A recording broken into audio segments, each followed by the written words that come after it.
Good morning, good morning, good morning. Hello out there, all you readers. This is Jameson Rowe coming from Cleveland, Ohio. We're doing the cash flow quadrant. Here's the physical book. Let me get the other book back up again because I have the link that I have put in the chat. So we are going to be reading this book.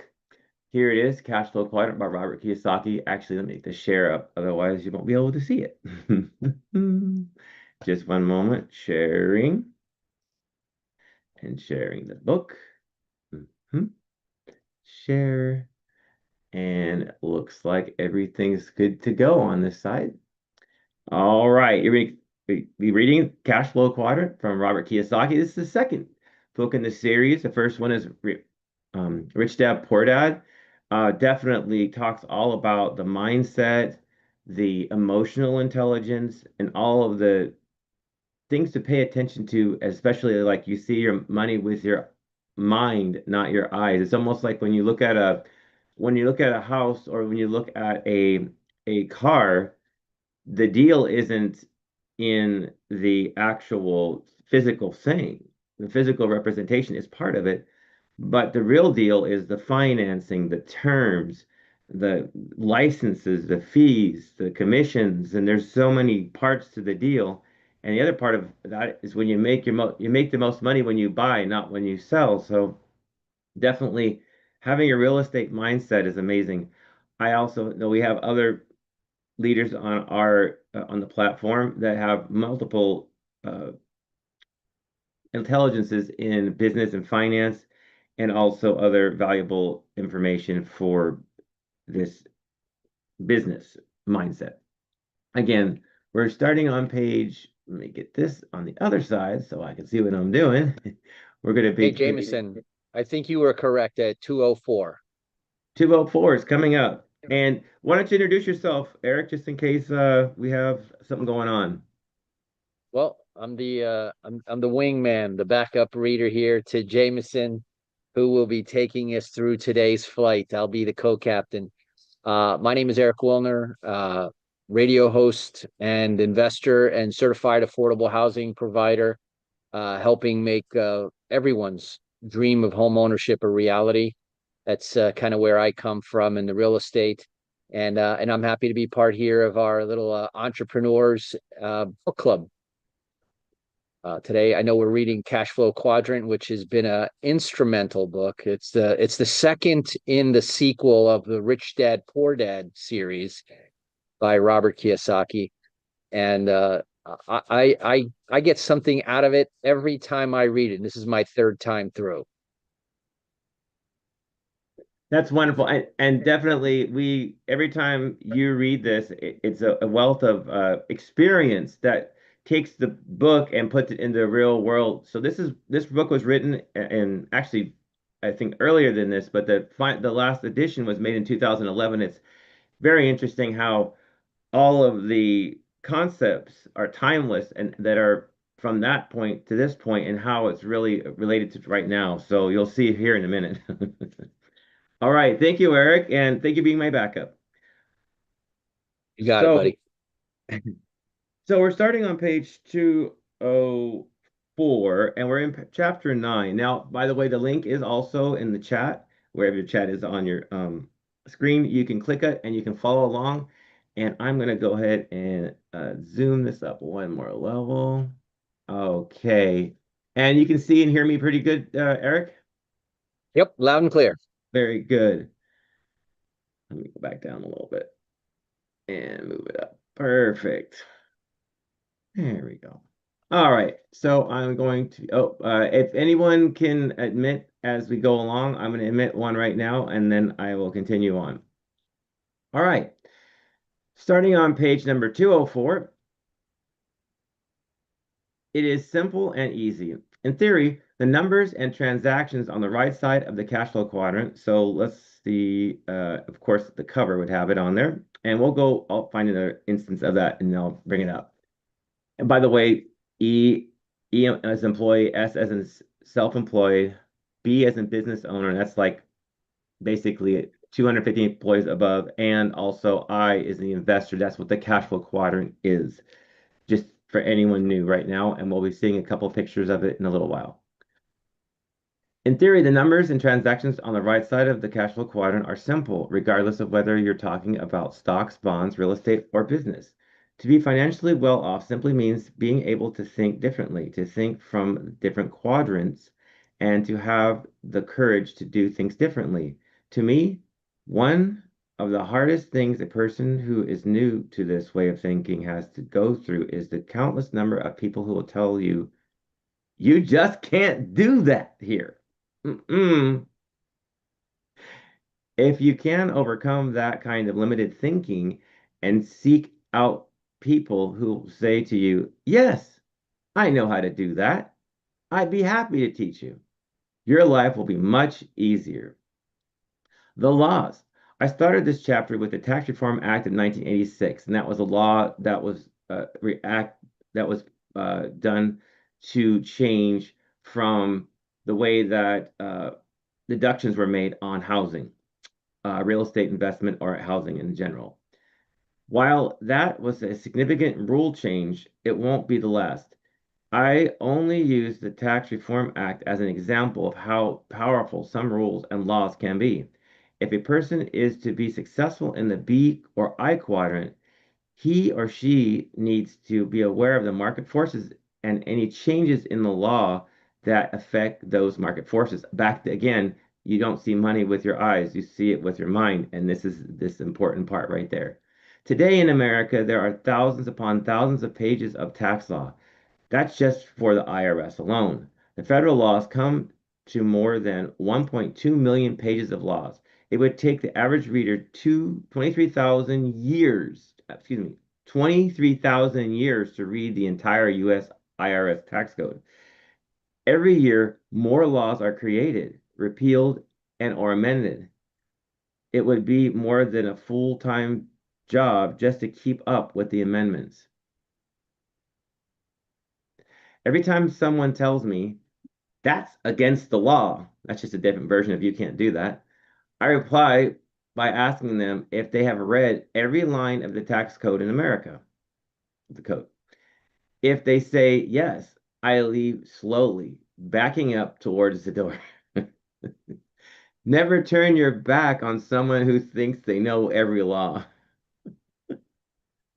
To be successful on the right side requires seeking 5%, excuse me, let me read that again.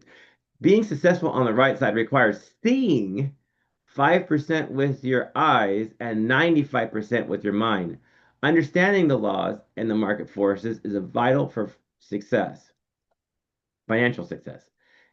Great transfers of wealth often occur when laws and markets change. So it is important to pay attention if you want to have those changes work in your favor and not against you. The government needs your money. Boy, do they ever. I believe in paying taxes. I know the government provides many important and vital services essential for a well-run civilization. Definitely. If we don't have a good functioning system, it's really hard to not only make wealth, but also keep the wealth that you have, for sure. Unfortunately, in my opinion, government is too big, mismanaged, and has made too many promises it cannot keep. But it's not only the fault of the politicians and lawmakers in the office today. Most of the financial problems we face today were created by their predecessors. Unfortunately, if lawmakers want to keep their jobs, they can't tell the public the truth. Wait, unfortunately, if the lawmakers want to keep their jobs, keep their favor, keep their contributors and all of the people that are aligned with them, they can't tell the public the truth. Interesting. If they did, they'd be thrown out of office because the masses still depend on the government to solve their financial and medical problems, and the government cannot. In the meantime, government will have to continue to increase taxes even if the politicians promise not to. That's why Congress passed the IRS Tax Reform Act of 1986. It needed to plug a tax loophole in order to collect more in taxes. Many Western governments must continue to collect even more taxes to prevent a default on some of the promises made long ago, such as Medicare and Social Security, as well as federal pensions for millions of federal workers. As the, as the deficit grows, retirement funds, 401ks, plans in America, or superannuation funds in many other countries will begin to shrink because they are subject to market fluctuations. Mutual funds will begin to liquidate their stocks in order to pay or for the sell orders from baby boomers who need to use the money for retirement. Baby boomers will suddenly be struck with huge capital gains taxes from the gains occurred by these mutual funds and taxable to them on withdrawal. The capital gains will come from selling those overvalued stocks at higher prices, which the funds pass on to its members. Wait a minute. I thought the whole point of a 401k was to defer taxes when you're not making as much money. Hmm, they sold that the wrong way.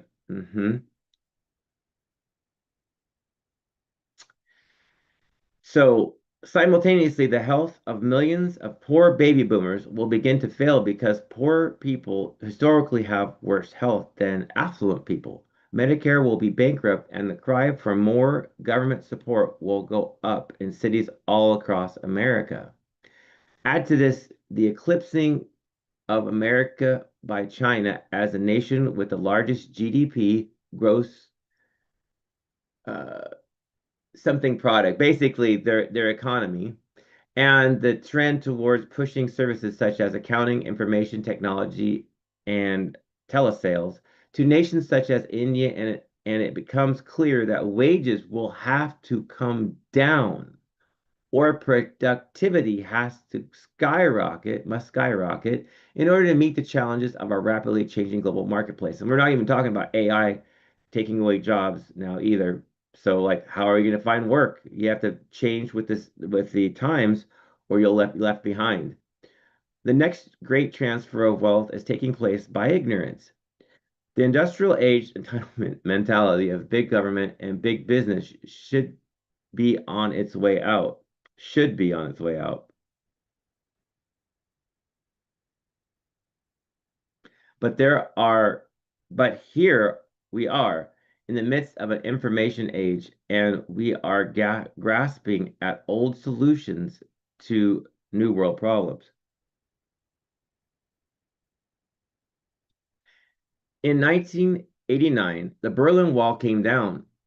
As stated earlier, in my opinion, that event was as significant as the year 1492 when Columbus bumped into the Americas in his search for Asia. In some circles, 1942 was the official beginning of the almost 500-year industrial age.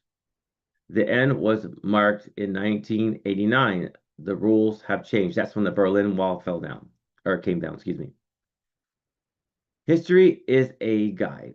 My rich dad encouraged me to learn the game well. After I learned it well, I could do what I wanted with the what I knew. I write and teach out of concern. I write and teach out of concern for more people need to know how to take care of themselves financially and not become dependent on the government or a company for life support. I hope I am wrong about what I see coming down the road economically. This is from 2011. Boy, have we seen some changes since then. Maybe governments can keep making promises to take care of people, keep on raising taxes, and keep on going into greater debt. Maybe the stock market will always go up and never come down again. And maybe real estate prices will go up again, and your home will become your best investment. That's a scary process. And maybe millions of people will find happiness earning a minimum wage and be able to provide a good life for their family. Maybe this can all happen, but I don't think so. Not if history is any guide. Historically, if people live to be 75 years of age, they will live through two recessions and one depression. I like how he talks about this as an example. As baby boomers, we have gone through three recessions, and some question whether we are entering another depression. Maybe there will never be one, but history says there will. As the saying goes, if your neighbor loses his job, it's a recession, just a downturn in the market.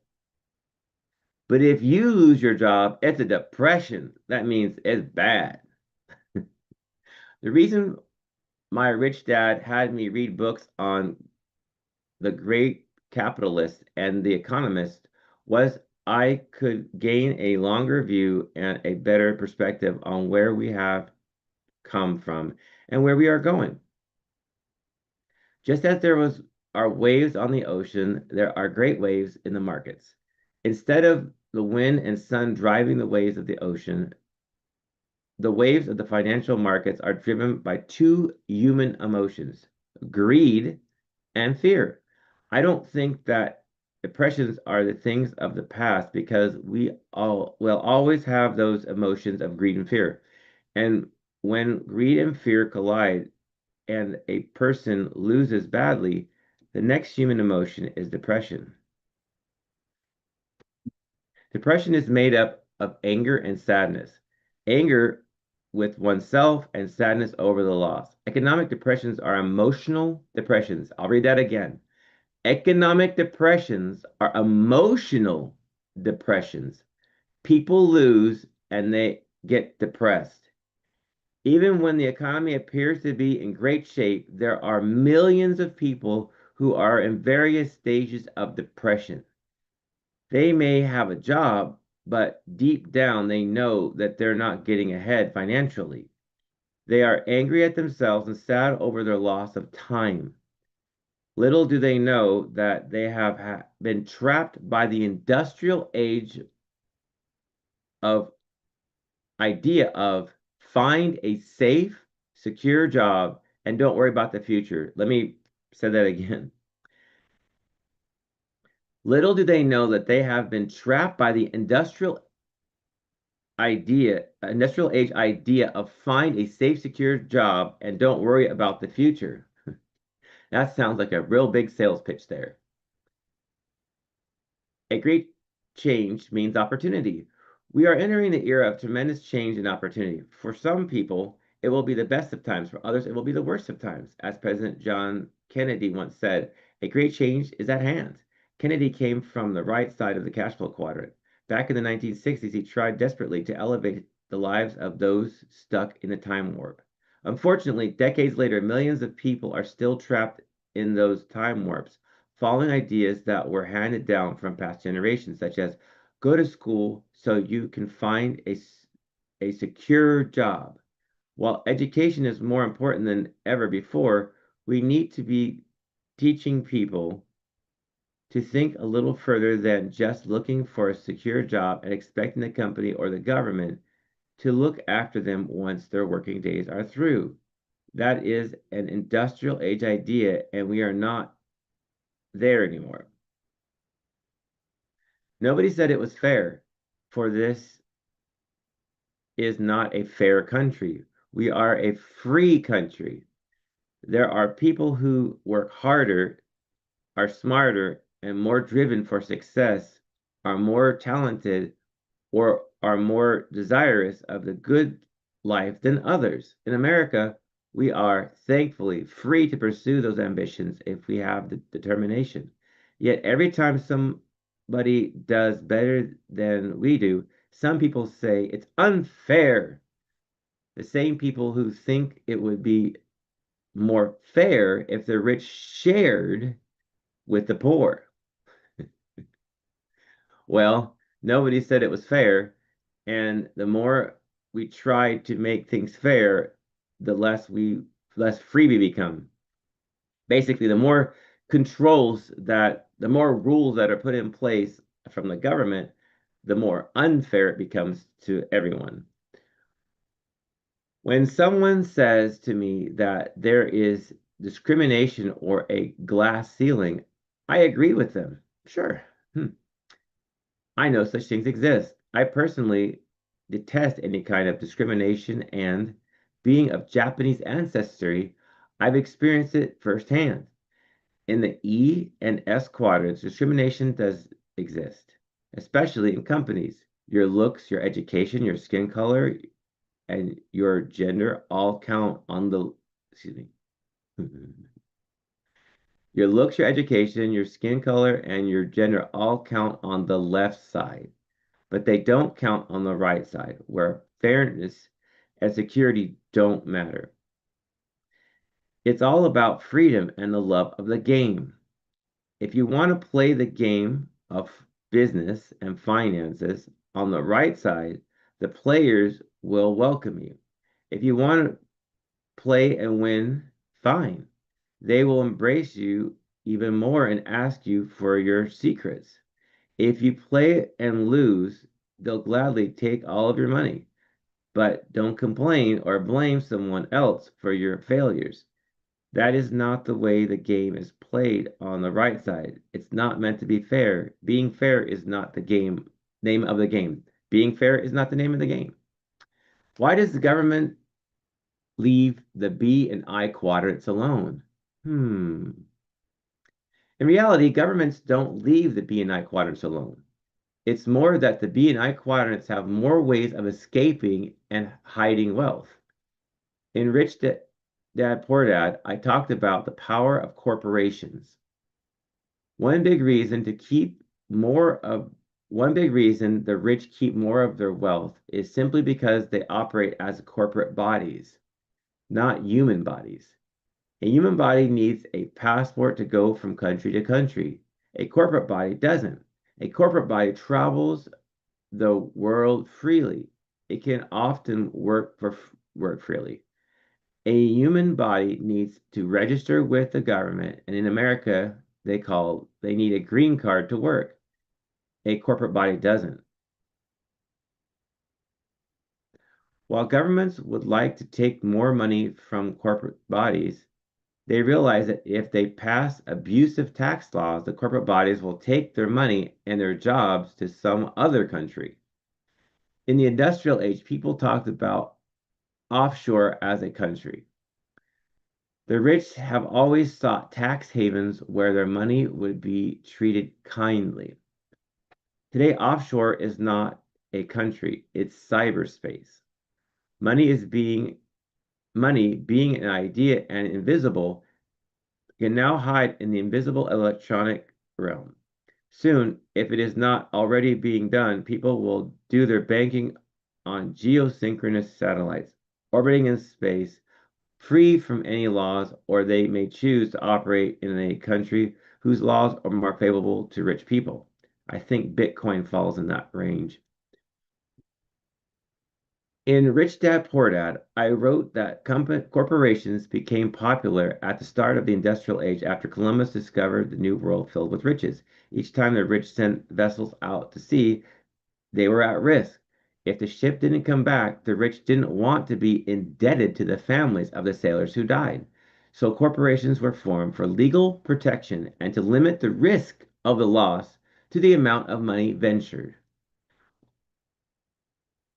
Wherever I travel in the world, the people I deal with primarily are employees of their own corporations. In theory, they own nothing and really don't exist as private citizens. They exist as officers of their rich corporations. Let me read that again. They exist as officers of their rich corporations, but as private citizens, they own nothing. There we go. And wherever I go in the world, I meet people who tell me, you can't do that in this country. It's against the law. Little did Little do most people realize that most countries' laws in the Western world are similar. They may use different words, but in principle, their laws are pretty much the same. If possible, I recommend that you at least consider being an employee of your own corporation. It's especially advisable for high income S's and B's, even if their own even if their own franchises or earn their income from network marketing. Seek advice from competent financial advisors to help you with choosing and implementing the best structure for your particular situation. There are two kinds of laws. On the surface, it seems as if there are laws for the rich and the laws for everyone else. But in reality, the laws are the same. The only difference is that the rich use the laws to their advantage, while the poor and middle class do not. That is the fundamental difference. I strongly suggest hiring smart advisors, obeying the law, and making lots of money legally. Your legal advisors will serve you as your early warning system for upcoming changes in the law, and when the law changes, the wealth changes hands.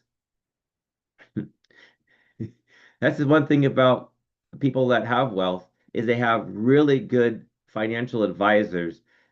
Just like I think what was it, Tiger Woods had 18 coaches at one point when he was at the peak of his career. He had 18 coaches to make him more successful.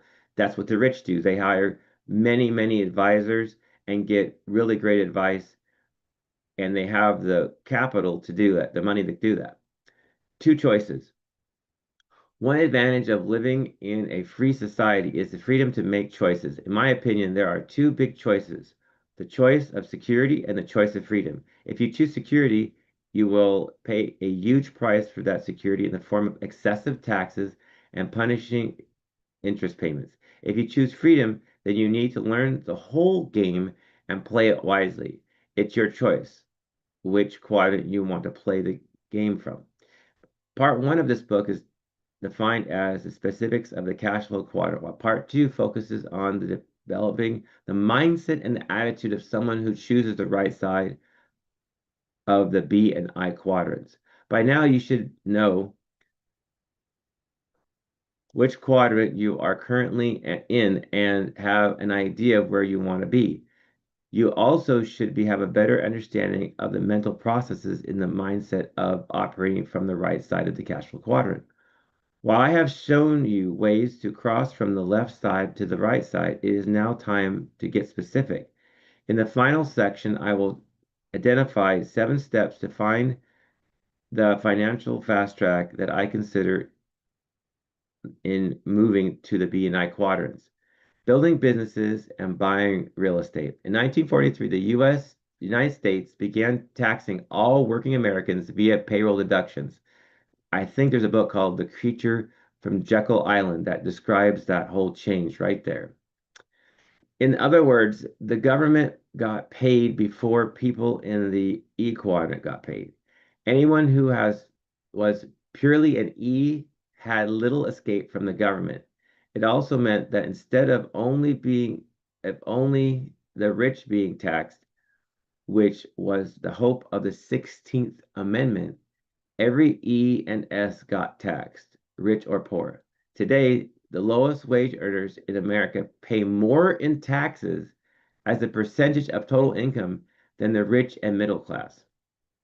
The 1986 Tax Reform Act went after the high paid professionals in the S quadrants, doctors. This is specifically the act specifically targeted doctors, lawyers, architects, dentists, engineers, and other professionals that made it difficult, if impossible, for them to shelter their income the way that the rich can do in the B and I quadrants. These professionals were forced to operate their businesses through S corporations instead of C corporations, or else pay a tax penalty. The rich do not pay this penalty. Income from these highly compensated professionals is then passed through the S corporation and taxed at the highest individual tax possible.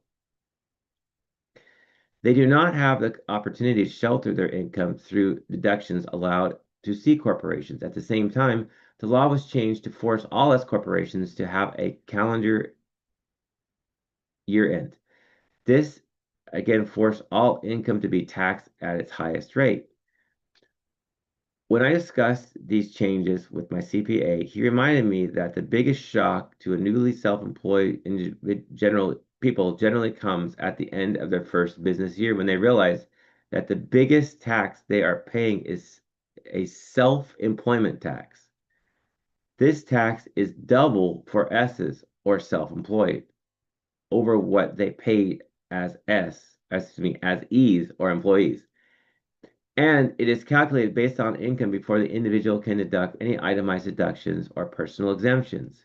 Basically, they own a job, and E is an employee, and S just owns the job. It is possible for a self-employed person to have no taxable income, yet still owe self-employment tax. Corporations, on the other hand, do not pay self-employment tax.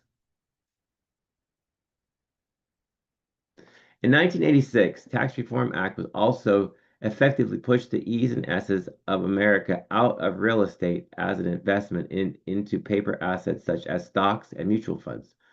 Once the downsizing began, millions not only felt less secure about their jobs, they also felt less secure about their retirement simply because their future financial well-being was based upon paper assets subject to ups and downs of the market. The 1986 Tax Reform Act also appears to have had the intention of shutting down smaller community banks in America and shifting all banking to large national banks. I suspect that this law, I suspect that this was done so America could compete with large banks of Germany and Japan. If this was the intent, it was successful. Today, American banking is less personal and purely by the numbers.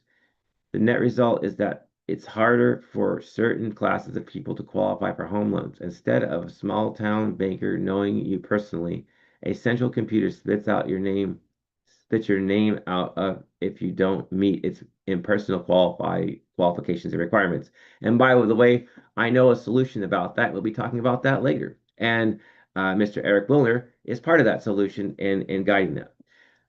After the 1986 Tax Reform Act, the rich continue to earn more, work less, pay less in taxes, and enjoy greater assets protection by using the formula my rich dad gave me years earlier, which was build a business and buy real estate. The idea is to make a lot of money via C corporations and shelter their income through real estate. While millions upon millions of Americans work, pay more in taxes, and then pour billions each month into mutual funds, the rich are quietly selling shares of their corporations, making them even richer, and then buying billions in investment real estate. A share of a C corporation allows the buyer, to share in the risk of owning the company. A share of stock does not allow the shareholder to take advantages that owning a C corporation and investing in real estate offer. Why did my rich dad recommend building business in C corporations and then buying real estate? Because the laws reward, okay, back again. Be very careful to listen to this. Because the laws reward people who operate in that way. Because this subject is beyond the scope of this book. But this subject is beyond the scope of this book. Just remember the words of immensely wealthy people such as Ray Kroc, the founder of McDonald's. My business is not hamburgers. My business is real estate. Or remember the words of my rich dad who drummed into my head, build businesses and buy real estate. In other words, I need to seek my fortune in the right side of the cash flow quadrant to take full advantage of the tax laws. In 1999, basically the tax laws give you discounts. So if you're shopping for discounts, find it in financial matters like taxes. Definitely find out who knows how to get you the best discounts possible. In 1990, President George W. Bush raised taxes after promising, read my lips, no new taxes. In 1992, President Bill Clinton signed into law one of the largest tax increases in recent history. Tax increases continue into the 21st century. Again, federal government shuts down because we had to make more taxes, spend more money, and get it all signed into law. Again, these tax increases affect the E's and the S's, but the B's and I's are, for the most part, not affected. As we progress further and further into the information age, we all need to continue to gather information from different quadrants. In the information age, quality information is our most important asset. Let me read that very carefully again. In the information age, quality information is your most important asset, not quantity. As Eric Hoffer once said, in times of change, learners inherit the earth, while the learned find themselves beautifully equipped to deal with a world that no longer exists. Remember, everyone's financial situation is different. That is why I always recommend the following. One, seek out the best professional and financial advice you can find. For example, while C corporations work well in many instances, it is not the best structure for all of the time. Even on the right side of the cash flow quadrant, occasionally an S corporation is appropriate. Remember that there are different advisors for the rich, the the poor and the middle class, just as there are different advisors for people who earn their money on the right side and on the left. Also, consider seeking advice from people who are already where you want to go. Basically, get mentors that are basically ahead of you and have gone through, and they can help guide you through the path. Never do business or investing for tax reasons. A tax break is an extra bonus for doing the things the way the government wants. It should be a bonus, not a reason. If you are not a U.S. citizen, this advice remains the same. Our laws may be different, yet the principles of seeking competent advice remain the same. People on the right side operate very similarly throughout the world. I think that is the end of the chapter. We're moving on to part three, how to become successful in the BNI. I'm going to go ahead and open it up for questions and comments, and I'm going to stop right here. Is there anyone out there? Let me get the chat pulled up. Anyone out there that would love to make any uh, contribution to the reading? Hello, hello, hello. Is there anybody out there? That might date a few of us there. Hey, Jameson, great read, and I love the commentary. And one of the ones that stuck out with me, and it's really not something new, but it's a constant and important reminder.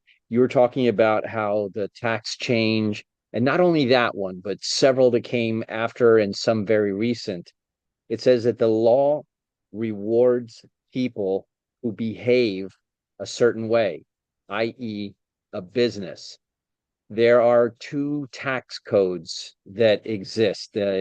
Everyone talks about, the tax code as one singular code, but the code speaks to employees in one way, and it speaks to business owners in another way, and a much more favorable. Just to give you an example, people who uh, operate as an employee and even as a S corp, where it's a pass through entity, so it's really at the individual level.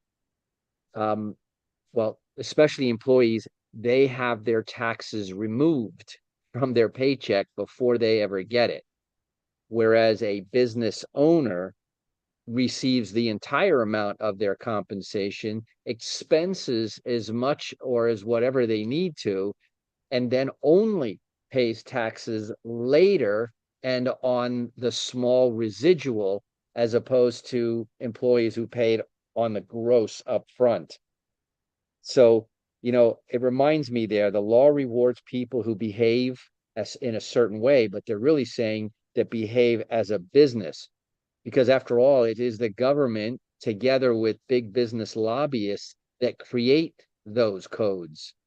And so it's no surprise that that happened. And the other thing, the two other things that I wanted to mention. Number one is that this whole concept of the industrial age, and everybody always thinks of, the age as a 10-year thing, a 20-year thing, a 30-year thing. And they were talking about it here in the book that the industrial age that began and was as it was hundreds of years old. And so old habits are hard to break.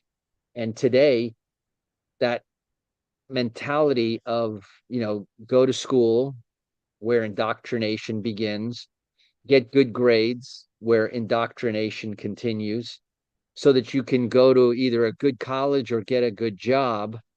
And that's exactly what big business wants you to do. They like the status quo because they want people to be dependent.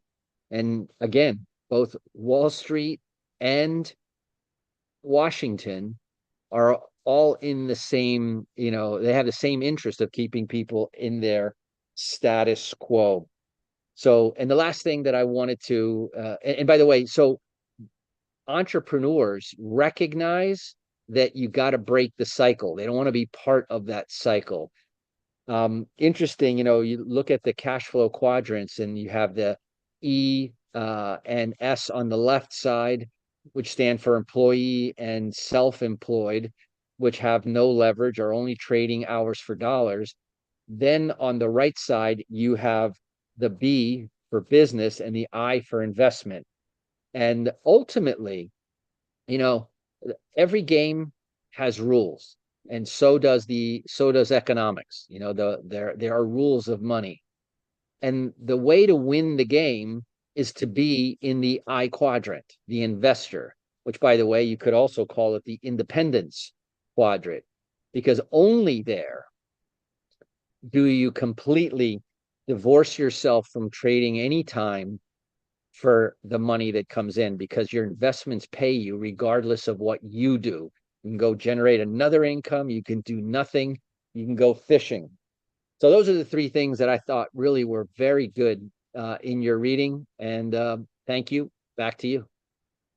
Yes, Eric. And one of the things that popped out to me when you were reading is the dramatic change in the viewpoint of the industrial age after COVID and during COVID. When people were supposed to go back to work, all of these call centers were empty because they became hybrid jobs. People were doing more consultation work than they were physical work because they got used to not going to work. And it was kind of a slow roll going back into that same mentality.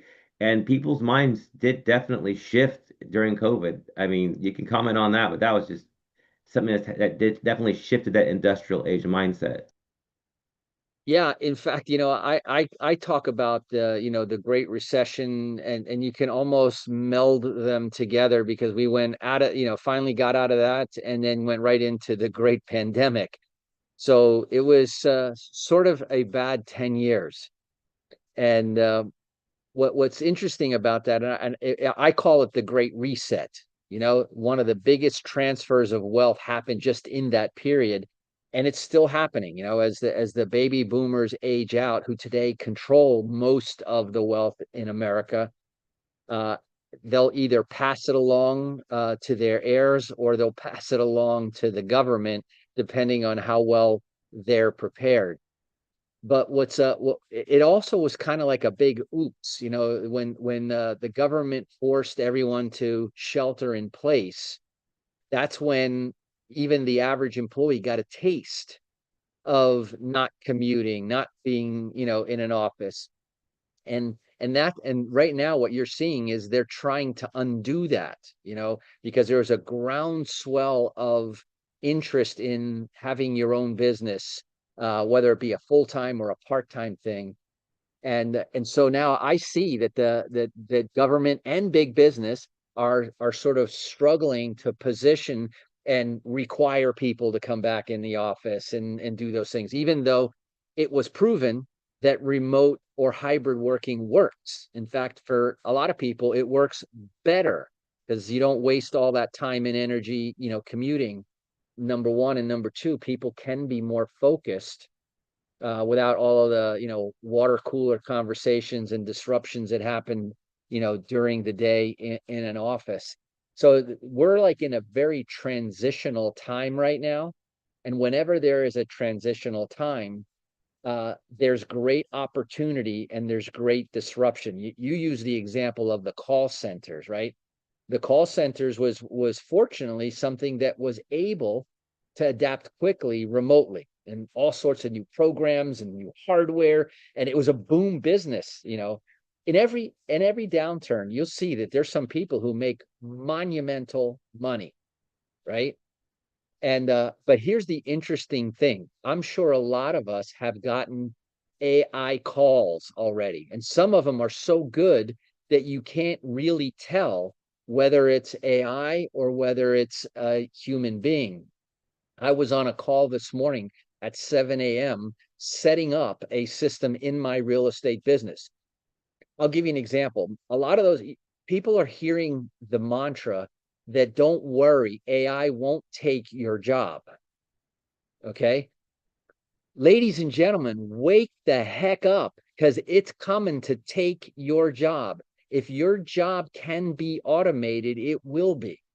It will be. They've already automated priests hearing confessions, right? They've already automated, you know, and teachers are next. And in a lot of cases, a lot of things can be done automatically, systematically, and consistently by a teacher.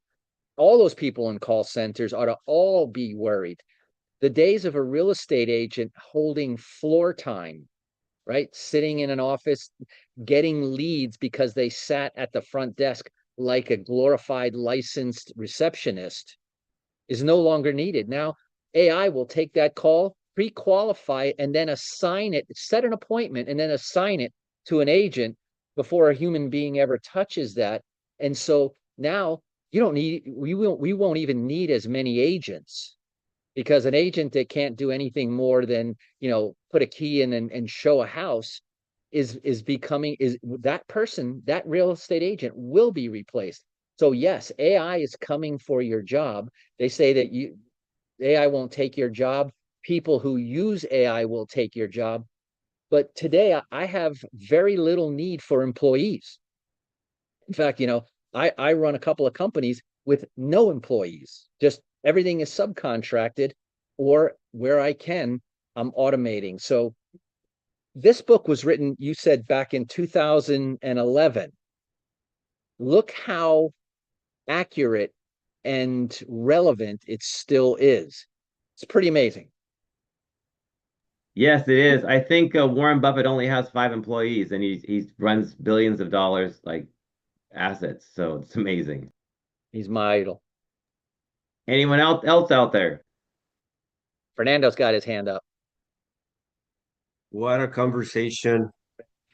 Amazing, amazing, Eric, amazing, Jameson, for this morning's read. I think if we go back to what we have been learning, what both of you have been talking about and also reading on, is the left side, discrimination, the right side, no discrimination, right? I think the left side, which is ENS, work very much on emotions, which is 5%. They see money with their eyes instead of the mind. And what we've got to learn to do is restructure ourselves, because anytime there's a shakeup, I call it a shakeup in the economy, going back to the meltdown. Lots of people lost properties, right? But realtors, business owners still maintain their process, especially the ones that were systemized to sustain that meltdown. The people that didn't know much about, real estate ended up losing everything. And I Yep. used to hear the stories of how it was, and I was a part of it too. COVID shook things up again. Now the government shut down. Having a conversation yesterday with someone, they had to travel away from the country because they had lost their job, trying to see if they can move back to their own original country.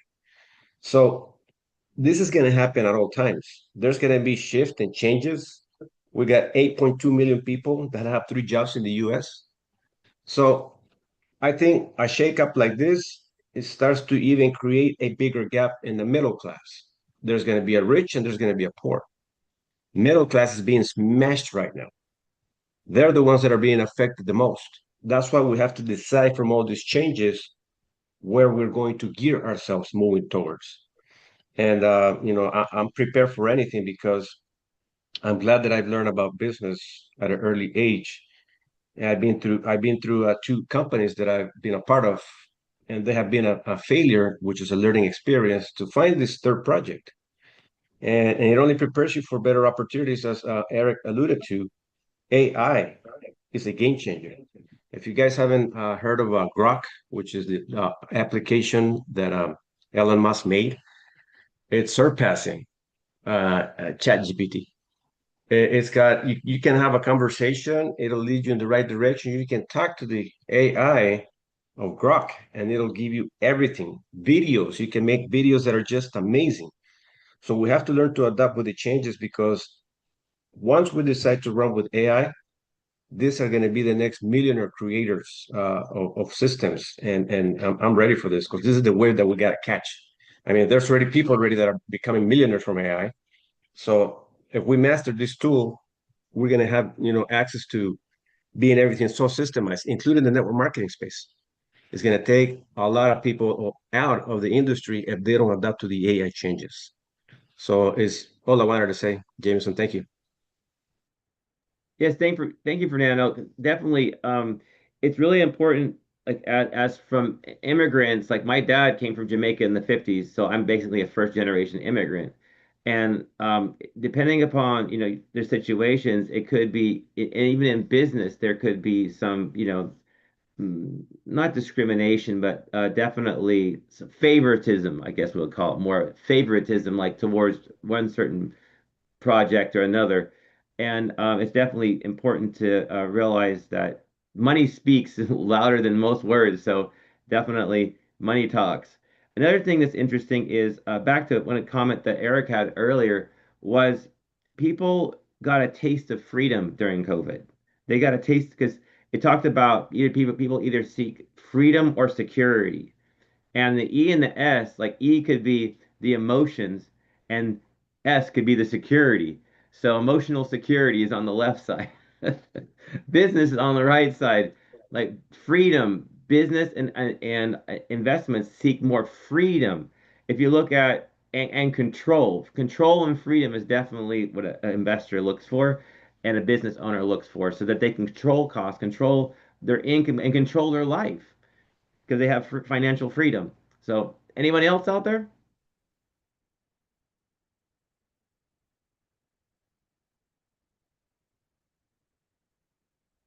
As a matter of fact, Jameson, we're living the moments of seeing a bigger gap in separation in regards of perspectives. I guess a being and I have no emotions and no feelings in regards to money. And so when you have that kind of mindset, you can see who are the ones that get really upset about topics and conversations and get angry towards, prosperity. And right now, you see it all over the place. I mean, why? Because the country's being run by a businessman. So, and I'm not getting into politics here, but he's shaking things up where there's lots of people that are very uncomfortable with all these changes.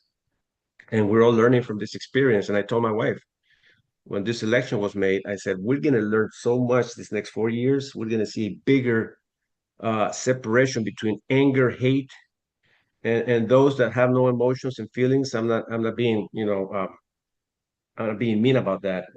They just expose their ideas and they don't care. I know Patrick B. David. I actually grew up in the industry with him in the insurance industry. And he was given a birthday, celebration by the president yesterday. I was like, I was prospecting with this guy years back. Why is he where he's at and why I am where I am? He made better decisions and better choices. That's why he's worth like $500 million right now. And it's amazing to know how you have to start to see exactly where you're going to put your future in decisions in the next 3 to 5 years, where you're going to be at. Are you going to let the commotions and all these uncomfortable conversations taking place all over the place through Fox News and all that? Or are you going to decide to step in the game and say, listen, I'm here to protect my own economy with my own decisions, and I'm going to do whatever it takes to keep all the noise out and to make sure that once I make the decision of all the changes that are happening with AI and the technology tools, we're going to decide to make a fortune. But we got to get rid of the noise. The noise is very loud. And we really have to put our mindset, and learn from those that are making money. how they behave, what conversations they're having. I look at Patrick B. Davis' podcast a lot, learn from it. Also, Joe Rogan. You learn from the experiences. My son loves these kind of topics, and he's creating his own little podcast too, because he's leading a company. So he has been given the opportunity to be able to lead this company as a rock climber industry that he's in. But eventually, he wants to drive himself in podcasting politics. That's his conversation all the time. When I talk to him, he can talk for about an hour on that topic.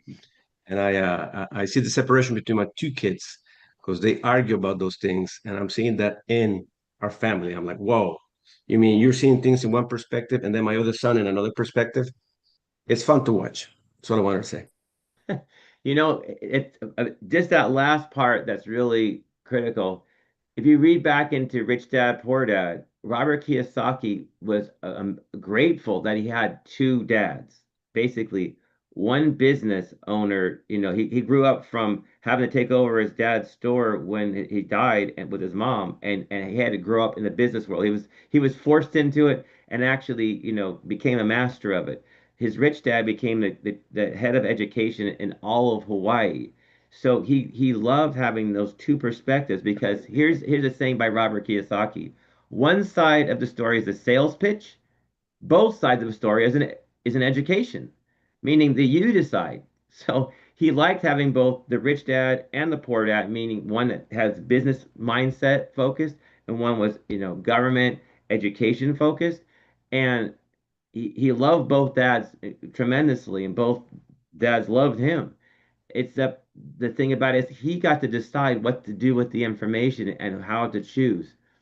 Um, anyone else out there? I have a little thing to show here in a minute, but anyone else out there wants to make a comment real quick?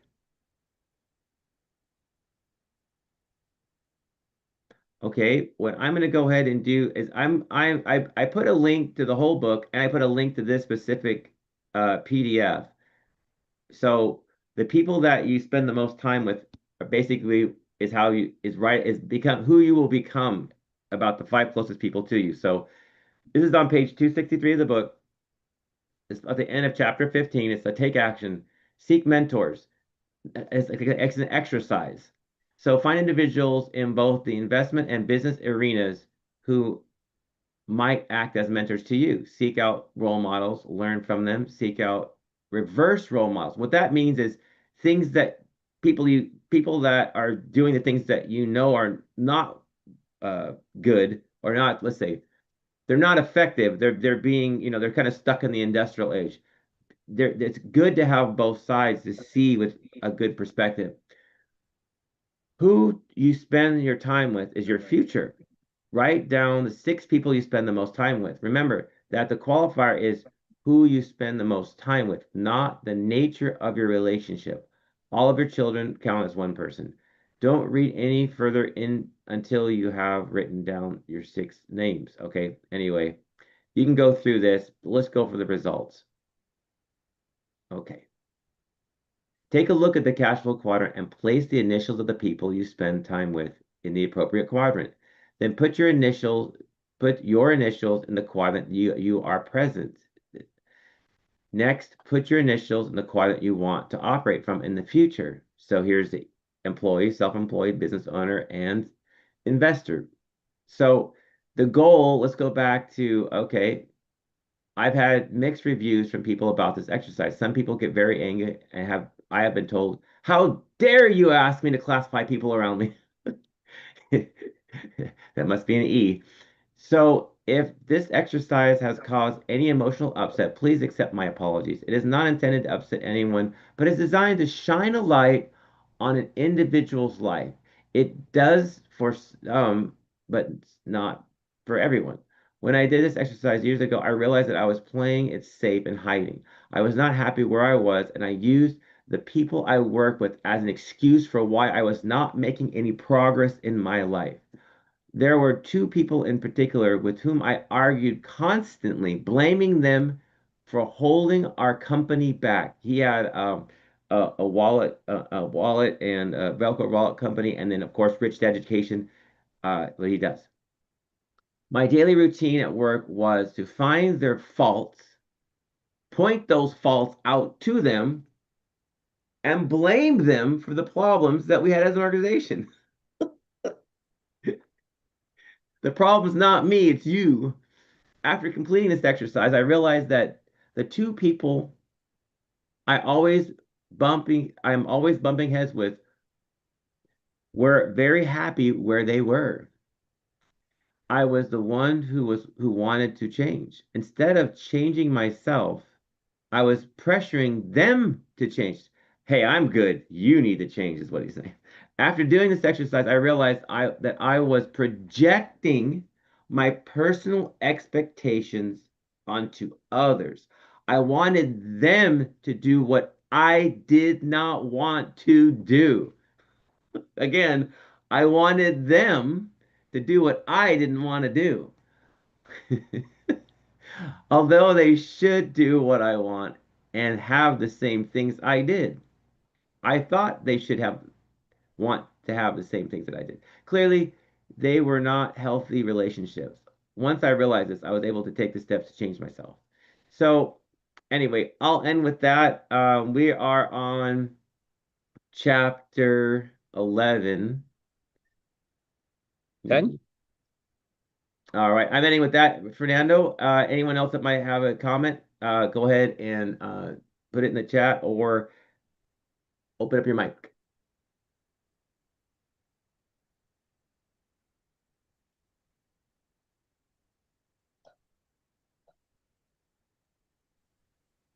This is amazing. I just printed this section of the book.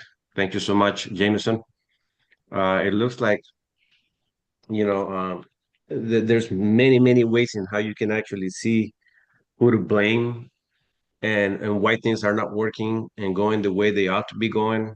We always have to find the negatives in others instead of seeing it for ourselves.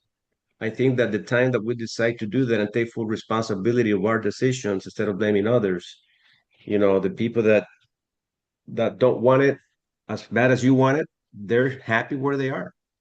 And the only one that we can actually, turn ourselves into is us. What is it that we need to change? What is it that we need to improve?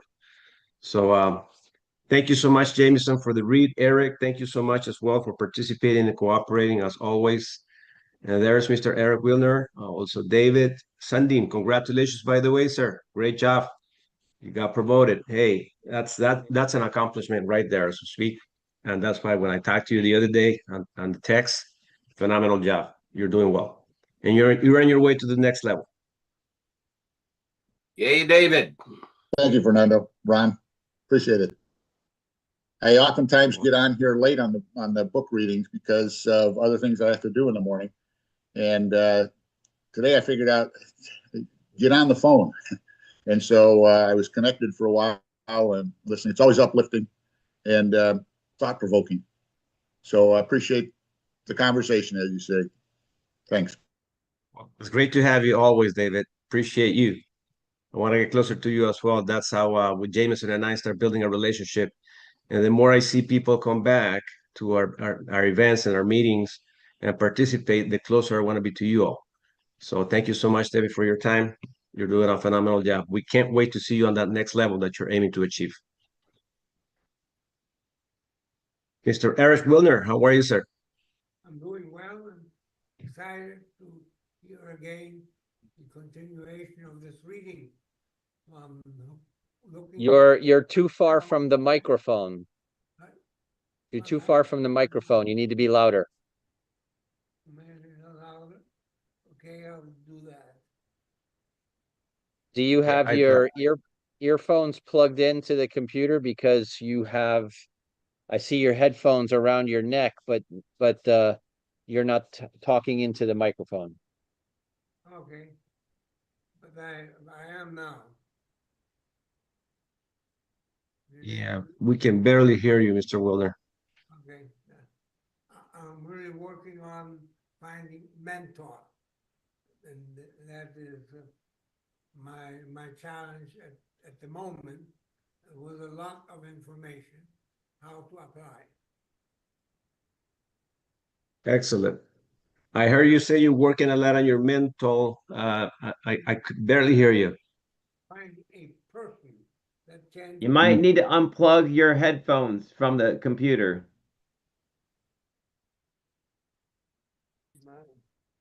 Will unplug my headphone.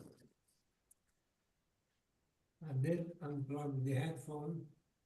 It was a little better when you leaned forward, Mr. Wilder. When you leaned way forward, you sounded a little louder on my end. Okay, how about that? Try it now. That I have here. Nope, that didn't work. Okay. Anyway. Yeah, something's up with your microphone, Mr. Wilder. Sometimes we gotta shut off our devices and put them back on again to be able to. I have that's the problem with my computer at times. I'm thinking I'm playing music and everyone's hearing it, and I'm the only one hearing it. And then they tell me we're not hearing any music. So you know what I'm talking about, right, Ron? I do. Yeah. Okay, ladies and gentlemen, here's what we're gonna do. We have about an hour and 40 minutes to get right back in our company's event. So it would be a good time to start doing our dials, start connecting folks, and make sure that we all participate. And we appreciate each and every one of you for being a part of our reading club every Saturday. I'm up at 5 a.m. every Saturday, looking forward to it, like a kid at a candy store, because I love to learn. I really do, and I love to be surrounded with people like you. So let's pack the place, ladies and gentlemen. Anyone else has any comments? Anything I that have you a want to say question. before we leave? I have a question just for clarity. You said get back in our company. What link are we going to? Are we coming to Diversified? Are we going to MWR.live or .expert? Yeah, yeah, that's our company link. Yes, Ron, that one. Okay, MWR.live. thank you. Yes, you're very welcome. So, ladies and gentlemen, let me see. We'll put it over here just in case before we leave. www.mwr.live.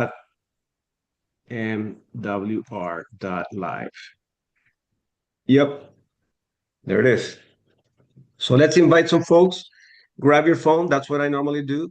I send out a little text or maybe even make some phone calls as well and do recordings. I have a little broadcast of groups that I have selected to invite. So do your invitations. All you need is one person that can see things the way you see things, which is the BNI area side of what we do. And we have to go through a lot of the ESs. It's part of the process. So we can grab just a handful of the E and S's to the BNI ideas. We're going to start building our empires. Okay. So thanks again. We'll see you up in our next event at 9 a.m. Pacific, 11 a.m. Central, and 12 p.m. East Coast time. Appreciate you all. Enjoy your Saturday. Bye now. Right.